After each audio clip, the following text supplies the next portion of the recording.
அனைவருக்கும் வணக்கம். சித்திரை வருட பிறப்பு முதல் நாள் குளிக்கும் நீரில் இந்த ஒரு மாவு மட்டும் நீங்கள் சேர்த்து குளித்தாலே உங்கள் இல்லத்தில் செல்வாக்கும் அதிகரிக்கும், உங்களுக்கும் லக்ஷ்மி கடாட்சம் கிடைக்கும், உங்களுக்கு ஒரு பாசிட்டிவ் வைப்ரேஷன் உங்களுக்கு கிடைக்கும்.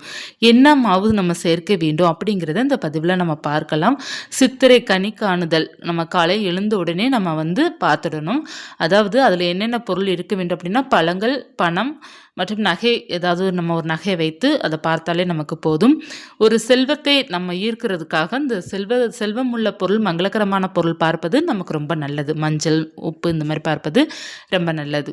அடுத்து பார்த்தீங்கன்னா நீங்கள் குளிக்கும் நீரில் சேர்க்க வேண்டியது என்ன அப்படின்னா அரிசி மாவு 1 ஸ்பூன் அளவு சேர்த்துட்டு 2 கல்லுப்பு மட்டும் போட்டு நீங்கள் குளிக்கிறீங்க அப்படின்னாலே உங்களுக்குள்ளே இருக்கிற அந்த நெகட்டிவிட்டிஸ்லாம் வெளியே ஏறி உங்களுக்கு நல்ல ஒரு பாசிட்டிவான ஒரு தாட் வரும். நல்ல ஒரு அதிர்ஷ்டம் உங்களுக்கு கிடைக்கும். அதாவது ஒரு ராசியான முகம் சொல்லுவாங்க இல்லையா, ராசியான கை சொல்லுவாங்க இல்லையா, ஒரு வசீகரமான தோற்றம் உங்களுக்குள்ளே ஏற்படும். உங்களுக்கு நல்ல ஒரு பாசிட்டிவிட்டி 100% கிடைக்கும். நீங்கள் கட்டாயமாக அரிசி மாவு மட்டும் 1 ஸ்பூன் கலந்து நீங்கள் குளித்து பாருங்கள். லக்ஷ்மி கடாட்சம் கட்டாயமாக கிடைக்கும். லக்ஷ்மினோட அருள் நமக்கு கிடைக்கணும் அப்படின்னா அரிசி மாவு சேர்த்து நீங்கள் குளிக்கும்போது அதோட அதிர்ஷ்டத்தை உங்களால் உணர முடியும். உங்களுடைய உடம்பு பார்த்தீங்கன்னா மேனி உங்களுக்கு ரொம்ப நல்ல ஒரு பாசிட்டிவிட்டி நமக்கு கொடுக்கும். அதை உங்களால் உணர முடியும். கட்டாயமாக சேர்த்து குளித்து பாருங்கள். உங்களுக்கு சுக்கிரனோட அருளும் உங்களுக்கு கிடைக்கும். வெண்மை நிற பொருள் தான் சுக்கிரனோட ஆதிக்கம் கொண்ட பொருள்.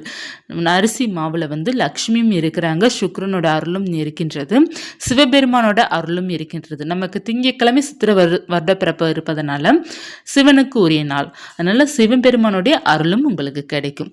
ரொம்ப ரொம்ப சிறப்பானது. இப்போ அரிசி மாவு கையில் டக்குன்னு உங்ககிட்ட இல்லாத பட்சத்தில் கொஞ்சமாக விபூதி அல்லது 2 கல்லுப்பு போட்டு குளித்தாலே போதும். அரிசி மாவு நிறைய பேர் நீங்கள் ரெடிமேடாக வச்சுருப்பீங்க, நிறைய பேர் அரிசி தான் வச்சுருப்பீங்க. அந்த அரிசியை கூட நீங்கள் லைட்டாக அரைச்சி நீங்கள் அந்த பொடி கூட சேர்த்துக்கலாம். செய்து பாருங்கள், நல்ல பலன் உங்களுக்கு கிடைக்கும். சித்திரை கனி காணுதல் காண்பதும் எந்த அளவுக்கு முக்கியமானதோ அதே போல் பார்த்தீங்கன்னா நம்ம குளிக்கும் நீரில் இந்த பொருள் சேர்த்து குளிப்பதும், மகாலட்சுமி பூஜை செய்வதும், அந்த நாள் முழுவதும் ஒரு பட்டு ஆடை அல்லது புதிய துணி நம்ம ஆடை போட்டு நம்ம வழிபாடு செய்வது அதை விட ரொம்ப விசேஷமாக இருக்கும். பணம் நீங்கள் பூஜையில் பணம் வைத்து வழிபாடு செய்யுங்க. பணமும் நாணயங்கள் அதிகமாக இருக்க வேண்டும். நாணயங்களும் பணமும் வைத்து நீங்கள் பூஜையில் வைத்து வழிபாடு செய்யுங்க. ரொம்ப நல்ல மாற்றங்கள் இருக்கும். இந்த சித்திரை 1ஆம் தேதி நீங்கள் என்ன செய்கிறீங்களோ அது உங்களுக்கு நல்ல ஒரு பலன் கொடுக்கும். எது செய்தாலும் நமக்கு பெருக்கும். ஆனால் சித்திரை 1ஆம் தேதி நல்ல விஷயங்கள் அனைத்துமே செய்யுங்க. உங்களுக்கு அது பெருகி கொண்டே இருக்கும்.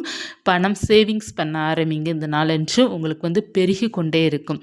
எல்லாமே நல்ல ஒரு மாற்றத்தை கொடுக்கக்கூடியது. இந்த நாளை சிறப்பாக கொண்டாடுங்க. இந்த பதிவை பார்த்துட்டு இருக்கிற அனைவருக்குமே சித்திரை வருட பிறப்பு நல்வாழ்த்துக்கள். மீண்டும் ஒரு தகவலுடன் உங்களை சந்திக்கிறேன். நன்றி.